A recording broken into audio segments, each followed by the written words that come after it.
This lesson begins our study of statistical analyses.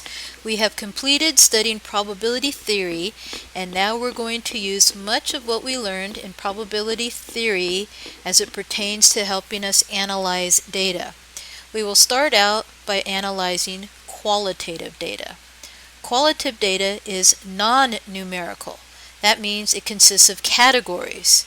In addition to these categories, we're going to be interested in the frequencies, proportions, or percentages of data that occur in each of the categories. So for example, I have a downloaded data set here. That this data set is about earthquakes that were recorded from around the world. So this part here, which was denoted as region in the data, are the locations of these various worldwide earthquakes. I summarized them here in my own column, location, and you can see I have Southern California, Nevada, a category for other, which includes such places as Papua New Guinea, Washington, Hawaii, and other places. Northern California, Alaska, Central California, and Japan. Notice here for other, we have Hawaii and Australia are also in the other category, as well as here's one for Montana.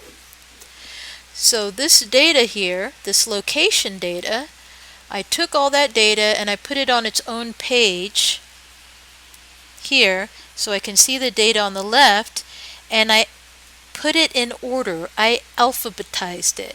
You can do that by going to the Data tab here and noticing that you have some sort commands, and I sorted it A to Z so that it starts with Alaska. That makes it easier to construct what we call a frequency table as denoted here. So a frequency table consists of, at minimum, 2 columns, where one of the columns, it represents the categories.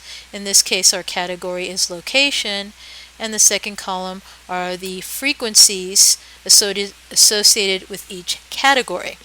So on this particular day, April 17th of this year, the number of earthquakes that occurred in Alaska was 19. The number that occurred in Japan was 17. The number that occurred in Nevada, 52. The number in Southern California was 43. The number in Central and Northern California combined is 17. And then all the other earthquakes that were recorded that day, there were 21 of them, for a total of 169 earthquakes recorded that day. So these 2 columns here, location or your categories, and the associated frequencies comprise your basic frequency table, which is a tabular way of summarizing qualitative data. What's usually more useful than just straight frequencies are relative frequencies. So notice I have a third column here that consists of the relative frequencies. Relative frequencies are computed by taking the frequency of that category and dividing that frequency by the total of the entire data set, in this case 169. So the relative frequencies here, I had Excel compute, so notice I just clicked on the cell D4, so I had to type in equals. I clicked on D4 here for the Alaska, the 19, and then I divided that, typed in my / for divide, the 169 total here, okay? So it looks like I just clicked the cell, I wrote 169, and then by clicking and dragging here, I was able to fill in the rest of the table. Let me go ahead and show you that. So I'm going to delete what I have here right now. So to fill this in, I simply typed in equals. I clicked the cell that had the frequency I wanted, and then I divided by, and I just typed 169 because that's going to stay the same for each of the categories. See, then it computes that for me. And then here I clicked, so left clicked and dragged my mouse down to get all the relative frequencies. Then to get the sum over here in formulas, I simply clicked auto sum and hit enter to show that the relative frequencies should add up to 1. Right? So these relative frequencies are the category frequency divided by the total. Notice that what I just did here was the exact same thing we did when we were computing empirical probabilities. It's just the number of successes divided by the total sample size, or the total number of data. So relative frequencies are exactly the same as empirical probabilities, but when we're studying statistics, we usually simply refer to them as proportions. Proportions, of course, can be converted to percentages by simply multiplying by 100. So that's all I did here. Notice I took equals, the cell before it, times 100. So again, I'll demonstrate that for you. So I'll delete this. Want to convert these to frequencies, so I go equal this cell times, which you know is the asterisk, 100, enter.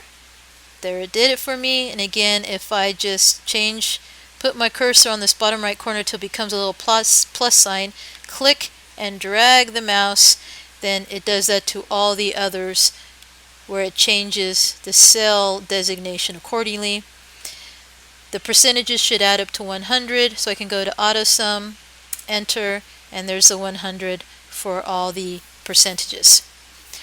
So really what I like in my table, I like to include these three. So my frequency tables usually are a combination of a relative frequency table, okay, or the original frequency table, and the relative frequency table, and the percent frequency table.